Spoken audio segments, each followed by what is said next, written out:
안녕하세요. 반갑습니다. 네, 굿모닝 작전 목요일 금요일 7시 30분에서 8시에 영웅 주식 최수창입니다. 오늘 이제 금요일이죠. 한 주를 마감하는 그 목금 아주 중요한 시간에 찾아뵙게 되는 코너죠. 네. 자, 반갑습니다. 오늘 바로 들어가도록 하죠. 먼저 저는 간략하게 말씀드리면 만족도 베스트, 수익률 베스트 2020년도, 2024년도에 선정된 최수창 파트너입니다. 천필서 기술적 분석의 교육 원리 천년만년 천만 투자자의 필독 주식 교과서 저자의 최수창입니다. 반갑습니다. 오늘 최수창의 시장 속으로 실적 장세 일일비 주가 등락에 대해서 먼저 알아보도록 하겠습니다. 최근에 실적 장세입니다. 실적이 곧곧 발표되고 있는데 이게 좋은 건지 좋게 발표된 건지 또는 주가가 좋은 것 실적은 나쁜 것 같은데 오른 것도 있고 좋은 것 같은데도 빠지고 있고 일일비 주가 등락이 형성되는데 그 핵심의 키워드들 어떻게 좀 해석해야 될지 해석이 분분한데요. 제가 바라보는 그 해석의 관점을 여러분들께 한번 공개해 보도록 하겠습니다. 먼저 전력기기 알아볼 거고요. SK 하이닉스, 그다음에 현대차, 그리고 삼성바이오로직스, 그리고 삼성중공업을 비롯한 조선업체 이렇게 5가지 섹터들과 종목들을 한번 살펴보도록 하겠습니다. 첫 번째 전력기기 주요 업체입니다. HD 현대일렉트릭 실적 발표했죠. 매출이 9,062억 원이다. 영업이익이 2,091억 원이다. 그런 발표되는 날 시장에서 주가는 하락했습니다. 왜요? 컨센서스를 하회했다는 소식 때문에. 과연 그것이 진실일까요?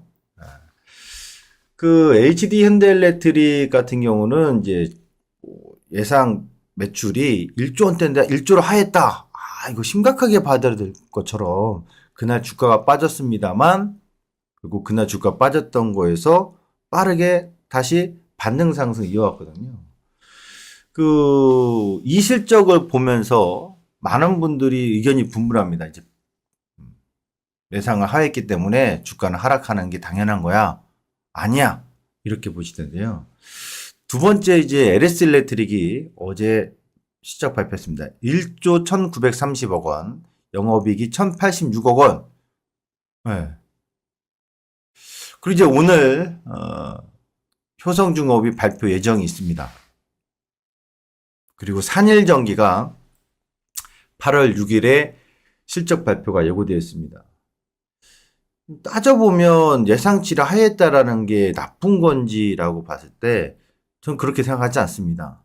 왜냐하면 수주기업인데 이들 수주기업들의 변압기나 이 송배전 관련된 수주기업들의 수주잔고를 좀 보셔야 되는데 지금 보시면 2분기에 수주잔고에 HD현대일렉트릭 같은 경우가 누적으로 수주잔고가 65억 달러가 넘습니다. 65억 5천만 달러입니다. 전년 동기비해 가지고 현재 기준에서 보면 24%, 정확히 24.7% 증가 사항이거든요. HD 현대일렉트릭이죠. 그러면 수주잔고가 더 증가돼 있고 잔고액은 충분하고 그럼 변압기 시장들은 보통 이제 인도 시점, 수주 계약한 시점에서 인도 시점까지 약 11개월 정도의 시차를 줍니다. 그럼 앞으로 12개월 동안은 수주 잔고했던 그 물량만으로도 충분히 계속해서 실적 반영으로 이어질 수 있다라고 봐야 되겠죠. 또 이 업체들 이제 수출, 특히 북미 시장에서의 수출 호조가 수출 호조세에 힘입어서 성장을 하고 있는데 환율에 대한 영향도 있겠죠. 이런 부분들 때문에 매출액이라든가 영업이익이 좀 변동이 있을 수 있겠습니다만 예상치에서 여전히 산업의 수출 호조세에 힘입어서 성장 지속은 유지가 돼야 되지 않냐 이렇게 보여집니다. LS 일렉트릭도 현재 수주잔고 2분기에 3조 9천억 원입니다. 그러니까 이들 기업의 예상치를 좀 하회했다라는 것에 주가가 좀 하락하는 것은 오히려 제가 봤을 때는 방향성을 추정할 때는 눌림의 기회다. 그것이 꼭 눌림의 변곡입니다. 이렇게 표현할 수는 없겠지만 결국 신고가 주가가 또다시 신고가 행진을 갱신하는 데 있어서 모멘텀이 완전히 훼손됐다고 보기에는 어렵다라고 봐야 될 것 같습니다. 그 얘기는 곧 주가 더 갈 수 있다는 얘기겠죠. 예. 그리고 이제 포커스는요, 오늘입니다. 오늘 이제 예상일로 알고 있는데, 산업자원부에서 장기 송배전 계획을 발표합니다. 제가 지난번에도 한번 이제 개인 유튜브, 최수창 투사성지라는 유튜브는 매일 아침 9시에서 12시에 방송을 시장점검 및 시황 전략 장중단타를 같이 함께 하고 있는데, 그때 언급한 것 같은데, 15년 계획인데, 무려 최소 40조, 많게는 시장 전망치 70조 원대의 투자 계획이 발표될 거다 얘기했는데, 일단은 오늘 일정 부분 1차 배전 계획에 대해서 발표 예상을 합니다. 한번 주목해 보시죠. 그리고 글로벌 변압기 시장이 끝난 거냐? 변압기 시장이, 여러분. 이게 중요하잖아요. 변압기 이제 뭐, 피크아웃이네, 뭐, 끝난 게 이제, 소용없어. 이렇게 생각하시는 분도 있을 텐데, 과연 그럴까요? 요거 하나 보시죠. 변압기 시장이 2031년도에 무려 시장 전망치에서는 500억 달러가 전망을 하고 있습니다. 변압기 시장만 말입니다. 송배전 시장 빼고요. 변압기 시장만 500억 달러. 그러니까 우리 돈으로 약 70조 원 정도 시장이 됩니다. 왜 그럴까요? 네, AI 시장으로 인해서 전력 소비량이 급격히 증가할 것으로 전망해서 실질적으로 앞으로 전력기 관련된 업체들에 대한 수주는 여전히 지속될 전망이다라는 게 대다수의 시장 전망치 조사기관들의 발표 내용들입니다. 우리나라만 보더라도 국내에서도 AI 데이터 센터에 관련돼서 투자 확대하겠다. 중국은 신장 위구르 쪽에다가 투자하겠다. 미국도 마찬가지입니다. 전 세계가 지금 AI에 대한 투자 수요가 증가하고 있다라죠. 그런 점에 있어서 뭐 재생에너지부터 원전 에너지까지 투자 확대. 원전하고 뭐 재생에너지라든가 이런 전기 생산을 하면, 발전을 하면, 전력기기 업체들과 송배전 업체들은 뭐 가만히 놀고 있습니까? 그게 아니겠죠. 그러니까 순리대로 이어질 수 있다. 뭐 구간별 좀 일부 악재를, 그러니까 이렇게 주가가 빠졌었던 것들, 어떻게 보면은 우리나라 국가에서 이때 관세 쇼크, 시장 대외적인 환경 때문에 빠지는 건 있겠습니다만, 업황 자체의 꺾기는 저는 반대다. 그리고 이런 일희일비할 필요 없이 실적 발표에 주가가 단기 하락하거나 일희일비할 필요 없이 방향성은 계속 고고싱이다. 이렇게 봐야 될 것 같습니다. SK하이닉스 제가 지난주에 얘기했을 때 상승폭의 따당 또는 하프 눌림을 눌림목으로 보자라고 했습니다. 그때 표시했던 거죠. 기억하실 겁니다. SK하이닉스 실적 발표됐어요. 이거 좋아야 되는 거예요? 말아야 되는 거예요, 이거? 사상 최대 분기 실적이면 올라도 시원찮을 파나 이거 뭐 청개구리냐? 이런 얘기들을 합니다. 그것은 결국 여러분들이 해석을 잘못하는 거라고 좀 봐요. 그러면 이제 이렇게 볼 수 있겠죠. 분기 사상 최대 실적이기 때문에 이제 9조 원대 영업이익은 두 번 다시 나올 수 없어. 이렇게 본다면, 예. 주가는 정점을 찍고 흘러내리겠죠. 그런데 말입니다.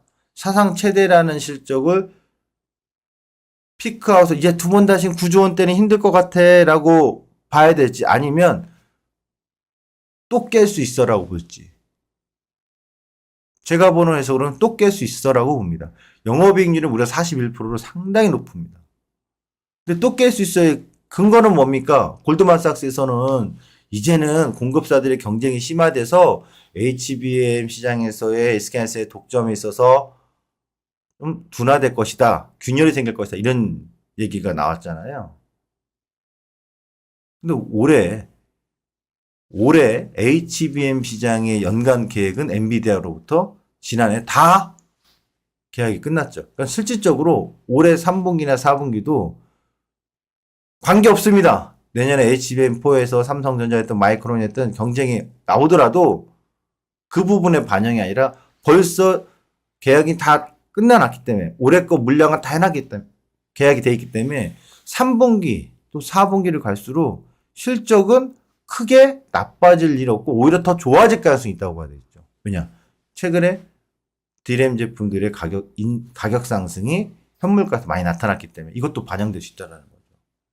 그럼 올해 3, 4분기에 대한 실적은 그게 나쁠 수는 없다. 단 4분기는 실질적으로 반도체 업계에서 약간 비수기이기 때문에 3분기가 가장 피크입니다. 3분기는 2분기보다 실적이 더 좋아질 가능성을 좀 높게 보고 있고 업황 자체가 평균적으로 그렇게 보여줬기 때문에 레버리지가 4분기는 뭐 좀 둔화될 수 있겠습니다만 여전히 호실적으로 보여줄 가능성이 높다. 또한 HBM 시장에 있어서 엔비디아가 내년에 6세대 HBM4 아직 발표를 안 했습니다. 연관계. 그러나 현재로서는 SK하이닉스가 여전히 앞설 가능성이 높다. 일정 부분 삼성전자나 마이크론이 물량을 배정받고 또 퀄통과 하면서 나올 수 있는 좋은 소식도 있겠습니다만 그렇다고 그래 SK하이닉스 너네 빠이빠이 이제 너네랑 안 해. 우리 이제 삼성전자나 할 거야. 마이크론이나 할 거야. 엔비디아가 그러지는 못할 가능성이 높다라는 거죠. 뭐 내년엔 당연히 HM4에서 올해처럼 SK하이닉스가 그냥 독과점 한다면 좋겠지만 그게 아니더라도 여전히 HBM 시장에 있어서의 수요는 견조하다는 점에 있어서 지속적인 성장률은 이어질 것이다. 성장률의 어떤 폭, 예전에 예를 들면 뭐 10몇 프로 했던 게 한 7, 8%로 거의 독과점 했던 게 아니 좀 나눠먹게 하는 거 이런 부분이 있을 수 있겠습니다만 반도체 업계에 있어서 SK하이닉스의 실적이 아유 이젠 큰일 났슈. 이제는 뭐 정점 찍고 이제 흘러내릴 일만 남았슈. 이렇게 보기에는 너무 섣부른 생각일 것이다. 이렇게 봅니다. 그래서 주가는 눌리고 지그재그 반등, 기술적으로 좀 눌릴 수 있는 과정은 더 있을 수 있습니다. 그렇죠? 그러나 이 부분에서 눌림목 반등을 SK하이닉스 쪽의 방향을 보시는 분들이라면 눌림목이 이치라고 보셔야 되지 않겠냐 이렇게 보여집니다. 그리고 한 가지 최근에 4월달, 5월달에 계속해서 강조해줬던 건 뭐였죠? 삼성전자를 꼭 잡고 가야 된다. 55,000원대부터. 그리고 62,000원 돌파됐을 때 강조했던 건 잊지 마시길 바라고요. 그리고 한 가지만 더 말씀드리면 한미 협상에 있어서 반도체 중요하죠. 핵심 산업이기 때문에 한미 협상에 대한 결과가 나타난다면 긍정의 모멘텀으로 해석을 해 가셔도 좋을 것 같습니다. 현대차입니다. 이거 말도 많고 탈도 많은데요. 하루 강하게 상승나면 또 미끄러지고 하루 강하게 상승나면 미끄러지고 그래서 제가 준비해봤습니다. 현대차 실적이 발표가 됐습니다. 매출 48조 2,867억 원, 영업이익 3조 6,016억 원, 이익률은 7.5%로 전년 대비해서 낮아졌습니다. 이번에 현대차가 며칠 전부터 좀 강하게 움직인 날이 있었습니다. 그것은 일본과 미국의 합의로 인해서 야 우리나라 이제 합의가 되면 일본의 도요타 자동차처럼 이제 좀 악재 좀 털고 오늘날 어깨 좀 털고 좀 헐렁 날릴 수 있는 어떤 기대감이 있어. 설레는 기대감. 우리도 그렇게 통과가 될 수 있어. 협상이. 이거에 따른 상승이었거든요. 근데 실적 발표를 봤는데 이게 참 호불호가 갈려요. 야, 매출액은 증가했지 않냐. 영업이익 좀 둔화된 거 그까짓 거 괜찮다. 여러분 기아 자동차는 작년에 24년도에 매출액이 처음으로 사상 첫 100조를 돌파했습니다. 그럼 여기서 채팅 참여하신 분도 계신다면 대한민국의 기업 중에서 매출 100조를 사상 처음으로 달성한 기업은 누구일까요? 한번 채팅창 쳐보세요. 네, 좋은 아침입니다. 구스님, 숙녀이님 안녕하십니까? 행복한 나님 안녕하십니까? 반갑습니다. 인사도 나눠주시고. 매출의 100조를 넘은 기업은 사상 처음 어디일까요? 작년에 기아 자동차가 100조를 넘었습니다. 08년도에 2008년도 서브프라임 사태로 급락을 했을 때 대한민국에서 사상 첫 100조 넘는 기업이 나타났습니다. 그것은 바로 삼성전자였습니다. 그럼 현대차는 100조를 매출을 돌파한 시점이 언제냐? 네, 2020년도입니다. 잊지 마십시오. 희한하게도 서브프라임 사태가 터졌던 08년도에 삼성전자 매출액 100조였고요. 코로나가 터졌던 2020년도에 대한민국에서 100조를 넘는 매출, 현대차가 보여줬습니다. 자, 그럼 이번에 실적을 가지고 평가를 하기보다 긴 호흡에서 같이 좀 평가를 해보면 매출을 100조를 넘은 게 2020년. 이게 20년도거든요. 21년, 22년, 23년, 24년. 여기서 매출은 다 100조를 넘어섰는데 영업이익이 급격히 좋아졌어요. 그러면서 23년도, 24년도에 무려 15조, 14조. 또 최고가를 2024년도에 썼습니다. 당연하지 실적이 이렇게 좋은데 안 올라가는 게 이상하지. 23년도부터 24년도에. 그런데 말입니다. 실적이 최고조를 향할 때 주가는 신고가 쓴다고 하잖아요. 신고가 쓸 수밖에 없겠죠. 실적이 그렇게 좋은데. 그럼 현대차는 15조 원대였고 14조 원대였던 영업이익이 과연 25년도 올해 1분기, 2분기, 상반기에 봤을 때 올해 15조를 14조를 넘어설 수 있을까요? 여러분 생각 잘 해보세요. 넘어설 수 있을까요? 올해? 쉽지 않겠죠? 한편으로는 미국에서 판매량은 증가했다, 펠리세이드 많이 팔린다, 여러 가지 해외 판매에 있어서 이런 얘기들이, 좋은 얘기들이 많은데, 올해 실질적으로 영업이익을 사상 최대치였던 15조 원대, 14조 원대를 돌파할 수 있느냐 물어보신다면 여러분들은 과연 자신있게 올해 15조 넘어요 라고 얘기할 수 있겠습니까?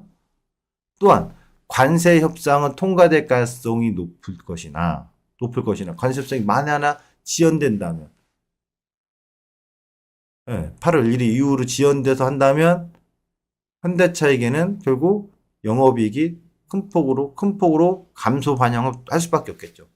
근데 거기까지 생각하지 않더라도 그냥 통과가 된다 하더라도 영업이익에 대해서는 자신 있게 말 못할 거예요. 그렇다면 과연 30만 원, 29만 9,500원을 돌파할 수 있는 힘이 하반기에 나타날까요? 넘어야 21만 원대에서 30만 원 넘는다고 가정이 되고 넘을 수 있습니다라고 봤을 때 예상 수익률이 30% 정도를 확보하는데 영업이익의 기준으로 볼 때는 넘기 쉽지 않아 보입니다. 그러면 현대차는 하루 강하게 7, 8%씩 상승해 준다고 해서 쫓아갈 만한 이유가 합당할까요? 저는 의심이 듭니다. 바로 그 점입니다. 하루 강하게 올라오기, 저 고민 많이 했습니다. 최근에. 이거를 진짜 기준점을 좋게 올라가는 주도 상승의 견인을 한다고 봐야 돼? 안 한다고 봐야 돼? 무지하게 고민한 결과 현대차에 대한 저의 시각은 급할 게 없겠구나.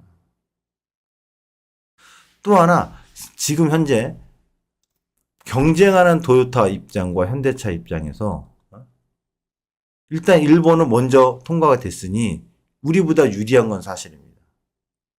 그리고 그동안에 재고분에 대한 비축을 하면서 점유율을 뺏기지 않기 위해서 가격 인상을 하지 않았던 현대차 하반기 그 얘기는 재고분은 계속 나갔고 그러면 이제 신규 물량들이 들어가야 되는데 관세 영향에 있어서 가격 인상을 전혀 하지 않는다? 그 얘기는 곧 영업이익이 줄어들 거란 얘기고 가격 인상을 한다는 얘기면 판매 대수가 줄어들 수 있다는 얘기고 머리 아파!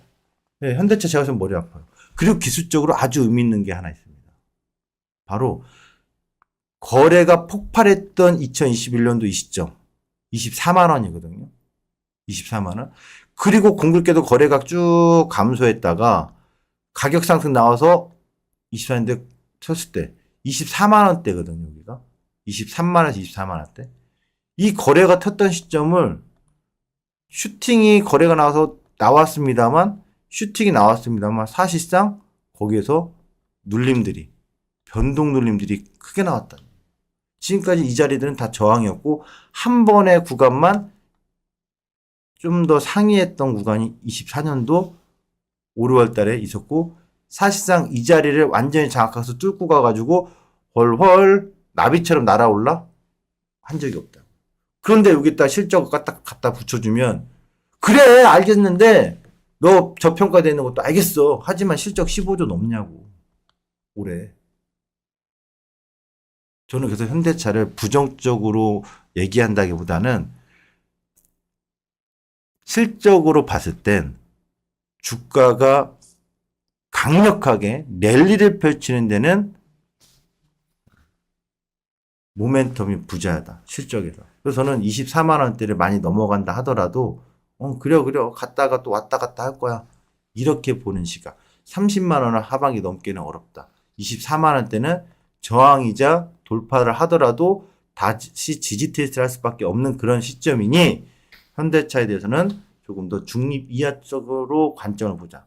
못 오른다기보다도 다른 상대적인 상승률 높은 기업이나 종목 발굴을 더 주목하는 게 좋지 않겠느냐 이렇게 보여집니다. 삼성바이오로스입니다. 삼성바이오로스 요거요 실적 1조 2899억 원, 영업이익 4756억 원. 또 좋아요. 그럼 바이오 어떻게 봐야 되냐? 삼성바이오로스. 우선은 단기적으로나 최근에 모멘텀 보면 금리나 모멘텀에서 이 바이오 시밀러나 이 업체들이 긍정의 시각을 좀 수급이 들어오는 요인이었고, 또 하나는 작년에 생물보안법에서 트럼프 약간이나 얘기해가지고 기대 심리가 있었는데 왠가 뚜껑 열으니까 트럼프 당선되고 나니까 아이고 도리도리 머리 아프다 이 상황이거든요. 그런데 그럼에도 불구하고 그 두 가지 모멘텀이 지금 부재한 상황인데 그럼에도 불구하고 실적이 좋았다. 특히 CDMO 쪽 위탁 생산 쪽이 좋았다는 얘기예요. 이런 부분을 본다면 위탁 생산 부분은 앞으로 삼성바이오로스 같은 경우는 세계 최대 생산 능력을 보유할 전망이기 때문에 그 점에 있어서 삼성바이오로직스는 지속 성장에 의문을 표시하지 않겠습니다. 그럼 어떻게 봐야 되냐? 첫 번째, 먼저 밸류에이션이 너무 높아요. 아니 뭐 영업이익이나 이런 거 봤을 때 이 정도요? 매출이 뭐 6조 원대인데 겨우 올해 이제 전망되는 게 6조 원대 넘을 것이다는데 매출액이 6조 원대인데 영업이익 아니 시가총액 70조 대 말이 됩니까? 에? 현대차는 매출액이 100조대인데 이런 얘기 하실 수 있어요. 그렇죠? 근데 뭐 때문에 이런 차이가 있냐면 저는 제가 보는 그 기업 분석 중에 하나가 영업이익률이 높은 기업도 이제 게임즈 같은 경우 40% 50% 되거든요. 영업이익률이 40%대 넘는 35% 이상, 40%대 넘는 기준들은 매출액 대비 최소 5배, 많게는 10배 이상을 시총이 밸류를 반영을 해줍니다. 그래서 셀트리온 동종업계랑 비슷하게 비교해 보시면 지금 매출액 대비 시가총액이 너무 비싼 거 아니냐, 뭐 고평가됐다 그렇게 논할 필요는 없다. 높은 영업이익 때문에 앞으로 매출이 증가하면 증가할수록 곱하기 10배에서 15배까지 해주면 됩니다. 15배 이상을 넘어간다. 만약 매출이 10조인데 시가총액이 150조, 200조다. 그러면 그런 구간에서 고평가 논란이 있을 수 있어요. 참고하시기 바라고요. 또 하나 삼성바이오로스는 대외적인 시장 악재가 있을 때의 18년도, 19년도, 22년도 이때 주가 약세였고 증시 상승 시기에는 주도한다라고까지 내가 완전 대장이야. 내가 제일 많이 오를 거야. 이것까지는 아니지만 항상 동조 상승을 해줬다. 19년도, 21년도, 23년도에서부터 이렇게. 그럼 지금 구간에서는 무너짐이 아니라 눌림 구간에서 단기적인 구간에서 주도하지 못할 뿐이지 방향성의 신고가의 갱신은 가능성이 매우 높다. 중장기적으로 요 60만 원대는 강력한 지지 형태이기 때문에 이 자리가 이탈될 것이라는 우려는 할 필요 없다. 네, 이렇게 좀 보여집니다. 조선과 조선기자재 업체입니다. 어떻게 방송이 상당히 유익하십니까? 예, 방송 3분 남았는데요. 빨리 서두르겠는데 채팅창에 한번 얘기해 주시면 고맙겠습니다. 예, 제가 항상 이 시간을 통해서 이슈 코너를 준비하는데 저는 저의 콘텐츠 제가 이 코너에 준비하는 것은 여러분들에게 정보를 가지고 팩트를 가지고 어떻게 해석할 거냐에 대한 것. 해석이 중요한 시대예요. 정보가 없는 시대가 아니라 앞으로 정보는 정말 새로운 시대 많은데 이 정보를 어떻게 해석하느냐거든요. 늘 그 해석의 중요성을 누가 어떤 해석하느냐가 중요해요. 그런 의견들을 많이 여러분들이 참고하시면 도움이 될 것 같습니다. 슈퍼박스님 새로운 뷰라 재밌어요. 예, 감사합니다. 유튜브 최수창 투자성지, 예. 제 이름을 치시면 유튜브 나옵니다. 구독하시고 신청하시면 오늘 또 못다한 이야기들은 장중에 더 진행을 하도록 하겠습니다. 자, 조선 기자재 주요 업체에 대해서 간략히 말씀드리고요. 요 부족한 설명들은 오늘 유튜브 최수창 투자성지에서 추가 설명을 심도 있게 더 이야기를 해드리겠습니다. 먼저 삼성중공업 실적 발표했습니다. 11년 만에 2천억 원대래요. 11년 만에! 얼마나 그동안 고생했어. 근데 11년 만에 2천억대라는데 2천억 찍고 바로 꼬꾸라지겠어요? 수주기업이? 아니죠. 이어지겠죠. 그렇죠? HD 한국조선은 한 31일날 공개 예정이고요. 하나오션은 29일날 공개 예정입니다. 어제 하나오션이 실적 발표가 됐습니다. 3,877억 원, 338억 원. 예상치 엄청나게 잘도 해놨다, 증권사들. 어? 그렇게 예상치 터무니없이 낮춰놓고 말이야. 와, 낮춰놓은 건지 모르지만, 이 바보 멍청한 예상치가 나왔는데, 폭발적이에요. 예상치를 빵 뛰어넘었어요. 어마어마하게 넘었어요. 그래서 하나 엔진. 어제 발표되고서 어제 네스거래소에서 대체거래소에서 상당히 큰 폭 상승인데요. 결국 조선업체 기술적으로 이거 시간이 부족한데 요 주황색과 초록색, 주황색과 초록색 뭐냐면 1분기 고점을 넘어서면서 지금 초록색들은 다 지지 형태입니다. 방향 상방이라고 보셔야 되겠죠. 신고가 갱신 얘가 안 가면 누가 가겠습니까? 이렇게 보셔야 되고요. 끝으로 한 가지 국방비 백주 협상. 이건 시간 관계상 제가 오늘 또 추가적인 설명은 개인 유튜브 최수창 투자성지에서 진행이 됐습니다. 참고로 100조? 돈이 없어? 내라고? 어떻게 됐지? 이거는 개인 유튜브에서 다시 한번 상세하게 설명을 드리도록 하겠습니다.